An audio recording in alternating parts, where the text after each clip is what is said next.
fights because I know I'm 100% ready in my heart. You see the belts behind me. After this weekend, I'm going to have 2 more to my collection, and that's going to have a total of 8 world titles. So I'm just really happy to be here in this opportunity to be able to perform at the highest level in front of my fans. Cinco de Mayo weekend is going to be a party. This was a tough guy, and boy, did he hang in there, and he took tremendous punishment that kept coming back. I knew I wasn't going to be able to outpower him because my first time coming up to 200. So I knew I had to use the gifts I got there: speed, power, movement, point selection, and IQ. That's exactly what I did. Oh, got going around.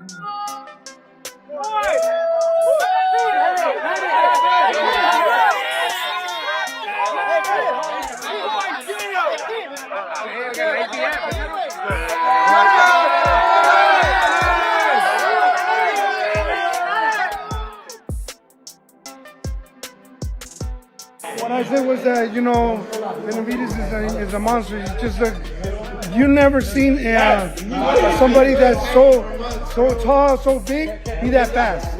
Man, I would love to see like a better BF or a Pitbull. Just like I'd love to see like him just smashing everything in light heavyweights. So I think right now he is the man at that weight class. So whoever's gonna fight him has to wait in line because there's several fighters like Bivol, like all the top guys. So including just all the world champions. But Benavidez right now. After what we just witnessed in this 6th round demolition of Gilberto Zurdo Ramirez, David Benavidez might officially become the most avoided fighter. Benavidez didn't just win. He dismantled a former champion who was supposed to be his toughest physical test to date. Tonight, the question isn't whether Benavidez is elite. It's whether anyone left in the division has the chin to survive him. 25 of your 31 fights have been knockouts. Should we be preparing for that this coming weekend? Yeah, like I said, I'm the Mexican monster for a reason. I love the knockouts, and people love to see, a brutal and savage fight. So that's exactly what I'm gonna give them. I feel better when I get a knockout and I stop a person. So that's exactly what we're gonna do. The Mexican monster is gonna keep continuing being the Mexican monster.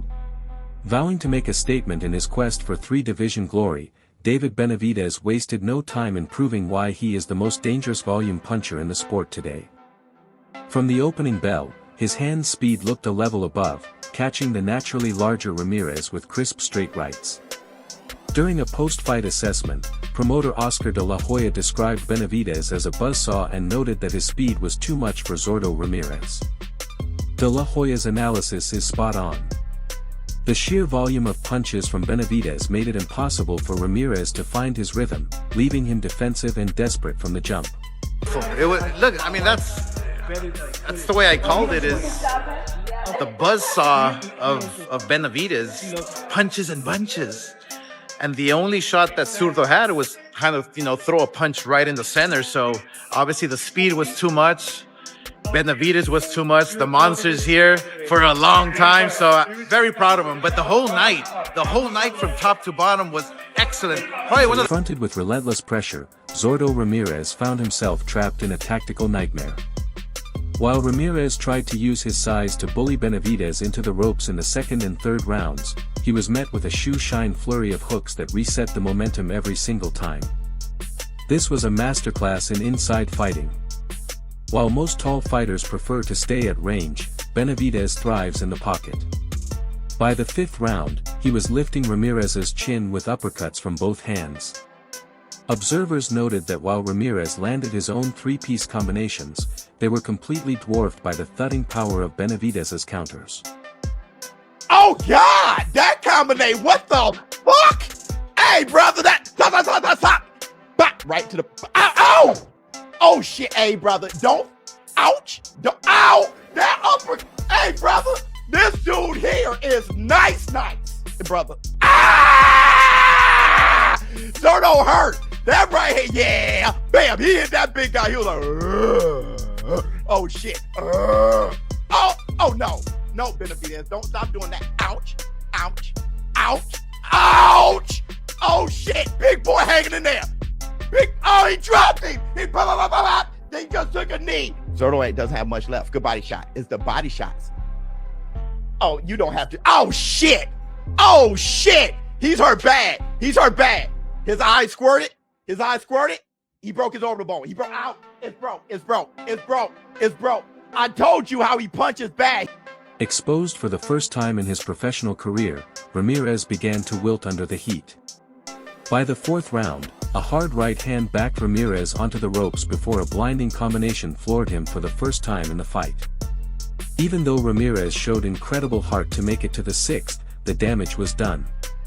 His right eye was nearly swollen shut and his movement had become sluggish. Stopping a fighter like Zurdo, who has campaigned as high as cruiserweight, proves that Benavidez's power isn't just a result of being a weight bully at 168.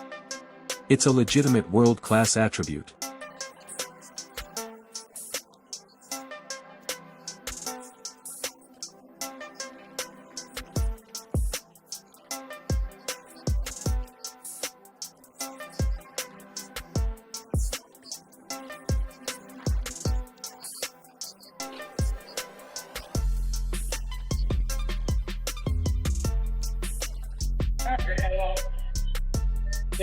Zurdo, ¿estás bien? Todo bien. Sí, todo bien, nomás mucho no. Start moving back, moving back. ¿Qué quieres decir, amigo?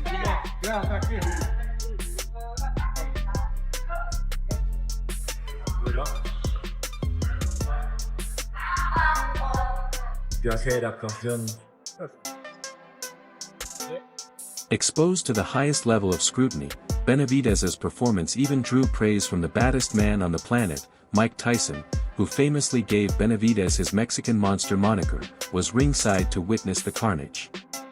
When a legend like Tyson says he doesn't need to give you advice, you know you've reached the pinnacle.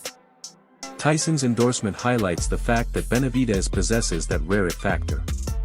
A blend of ferocity and IQ that makes him a nightmare for any defensive specialist. The fight, if you had your, if your top three, I'm gonna give you three. I'm not just one, but three. If you had to pick three fights that you want more than anything in your career before it's over, sooner than later, what would those three fights be?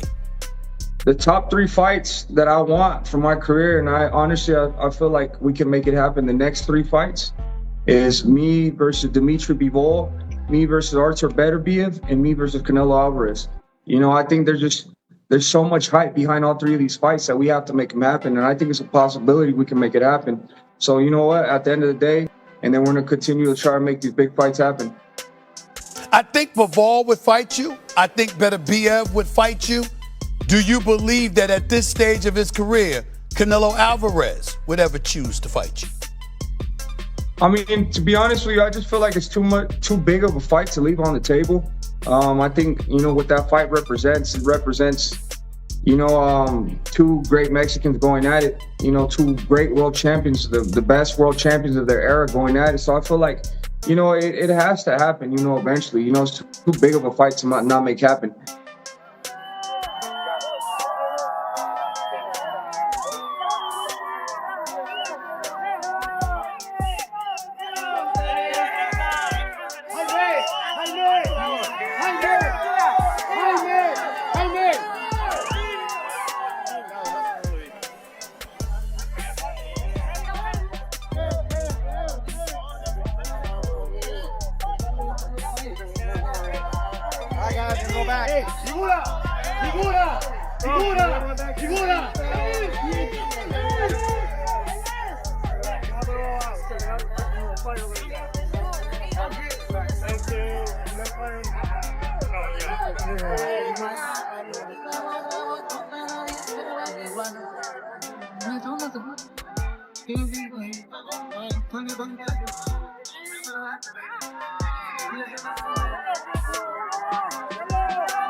Was exposed as potentially avoiding a public confrontation, and Canelo Alvarez reportedly made a swift exit from the arena before the main event even concluded. The optics of the move have set the boxing world on fire. Canelo and Billy, talk to us about the matchup. How excited are you? I'm excited to be a champion again. You know? And McBilly is a hard fighter, so it's gonna be a good fight. I think the styles make Make a good fight. We're leaving before the main event. You're leaving before the main event. Why? You don't want Yeah, to I see just David? come to see Jaime Munguia. That's it. Saúl, contento con los resultados esta Yeah. noche. Muy bien. What I said was that, you know, Benavidez is a monster. He's just like, you never seen somebody that's so tall, so big, be that fast. It's like he's super fast, you know what I mean? And he has power too. So at the end of the day, you know, tip my hand off to Benavidez. He's a Mexican monster. He's got it all. He's right now, you know, he's one of my favorite fighters, and you know, I wish him the best. Canelo left before the main event, man. Was that a good idea? No, where's my wife though? What was that again? I said Canelo left before the main event. Do you think that was like a good idea? Like a I think it was a good idea. To get out of here? Because they want to, you know, I know that Benavidez might call him out, so it happens. But you know what? Saul has fought everybody also. So he's not scared of anybody. So, I mean, when people think they want to put that around, like that he's scared of something, he's not scared of nothing. You know what I mean? But at the end of the day, you know, this is boxing. If you want to see people fight. Whether it's a strategic business move or legal hurdles regarding mandatory status, the narrative of Canelo avoiding Benavidez is only going to grow louder. While guys like Vargas defend Canelo's resume, the fans are growing restless. After tonight, it's becoming harder to justify any other fight for the undisputed crown. Vowed to conquer the 175 pounds division, Benavidez is now looking directly at the winners of the Bivol vs Beterbiev saga. He has officially cleared out the top tier of his current weight class, and the boxing world is ready for the monster to hunt even bigger prey. Comments reflect a growing sentiment. Benavidez might actually be better at 175. Without the grueling weight cut, his chin and stamina could become even more formidable. A fight against a technician like Bivol or a power puncher like Beterbiev is now the most anticipated matchup in the sport. What did he say? What did he say post-fight? Man, I would love to see like a Benavidez or a Bivol.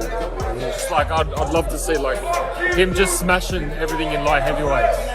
John Alberton said that he wanted to get the winner at his fight. You think that would be a good one? I'd be mad as well. That'd be mad. But I would love to. I don't know. I feel like he's got unfinished business at light heavyweight, you know? Yeah. So. Well, you want to see a fight at light heavyweight? Benavidez, Bivol. Okay. One of those guys. Would he be favored against those? 100%. He should be ranking in the top pound for pound, man. With that performance like that, he's just smashing divisions out, man. He's gonna go to heavyweight and he's gonna rule. Canelo left before the main event. Was that a good idea? Of course he did. Who would want to watch that? Thank you too. Thanks, Tim. David, you know you're always welcome on the show, man. Thank you for being here. Let me ask you this. You're taking this fight. Is it because you wanted this fight in this cruiserweight and add the 2 belts to your collection more so that? Or is it because of the amount of people that have been ducking you through the super middleweight division, light heavyweight, et cetera, et cetera? Which one was it more? Yeah, that's exactly why I went up to the cruiserweight division, because I had all these people ducking me. I was supposed to fight Dimitri Bivol for all the world titles at 175. He couldn't get that fight, so now we're fighting Zurdo Ramirez. And, you know, like I said, I'm just trying to get the biggest and best fights and make the best fights happen for the fans. We don't talk too much about the cruiserweight division, so we're looking at somebody like David Benavidez and you know, being your popularity, your greatness, how marquee you are. I was saying to myself, damn, is this him inching his way to becoming a heavyweight? Or is it just to grab these belts, go back down to light heavyweight? What's your intent with all of this?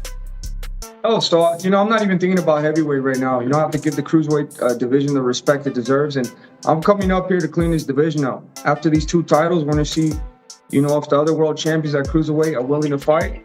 And we're just going to be ready to make the biggest and best fights happen. After this, if there's an opportunity to fight Bivol and Archer Beterbiev, that's what we're going to do. Or if there's an opportunity to fight for another belt at cruiserweight, then that's what we're going to do. Like I said, I just want to chase greatness and capture more world titles. Benavidez now holds all the cards. Oscar de la Hoya suggests there are many options on the table, including names like David Morrell. This is the same person that doubted Benavidez's chin against Zurdo before fight night. Being the man comes with a target on your back. Whether Benavidez stays at 168 for the Canelo payday or moves to secure his legacy at light heavyweight, one thing is certain, the David Benavidez era has officially arrived. Alright everyone, stay tuned for the latest in boxing news, highlights, events, and stories. Subscribe to Legacy Round and turn on notifications so you never miss an update. Be sure to watch our other videos too. Until next time, take care and stay safe.